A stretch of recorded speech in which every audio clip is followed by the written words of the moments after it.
So let's take a look at what Watson may look like, right, once deployed in a medical environment. A 58-year-old woman presents herself at the doctor with a series of symptoms. We've all been there, right? You walk in, the doctor says, what's the problem? Said, well, I've had a fever for a couple of days. I'm constantly thirsty. I'm a little bit dizzy from time to time. And what happens here is Watson begins to build what we would call a differential diagnosis. Based on a series of inputs, right, it's looking at the probable responses. So it identifies some of the possible maladies that you could be suffering from.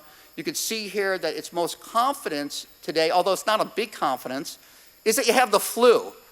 But now the doctor starts to iterate and ask questions. Well, tell me something. Do you have any back pains? Do you have any cough? Any abdomen pains? And none of those symptoms are present. So now, Watson again goes through its iteration. It's now looking like this isn't the flu, but perhaps a urinary tract infection. Well, but we can bring additional evidence to bear, right? We can look at family history.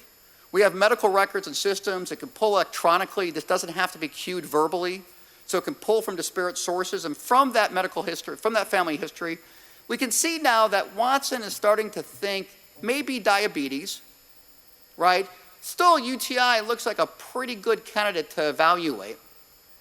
And then we look at patient history. And patient history gives us additional insight. We're starting to get a higher degree of confidence. We're starting to get more points of evidence to be weighted, to be evaluated.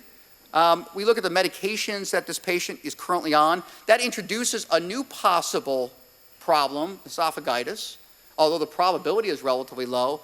And finally, through a simple test that we can administer, a dipstick test, we can validate or give a higher degree of confidence of what the problem is.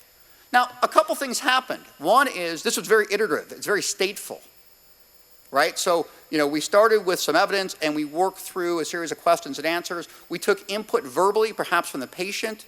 The doctor provided some input based on observations, right? We pulled from electronic medical record systems. And in a series of a short period of time, minutes, right? A differential diagnosis with a high degree of confidence is presented to the physician who will then make the decision. So everybody asks us, but can't Watson replace that professional? There are things that Watson can do well, process vast amounts of information, and there are things it can't, right? When I go to the doctor and I say, oh my God, on a scale of 1 to 10, my pain is a 9, the doctor knows I'm a hypochondriac and it's really a 3. Watson's never gonna know that, right? The doctor may observe, right, that I'm flush or that I'm sweating or that I have a particular rash on my neck, things that I didn't notice, right? So that professional interaction is critical. But what we've done is we've displaced the time it took to collect and sort the information and provided extended time to analyze and react to that information.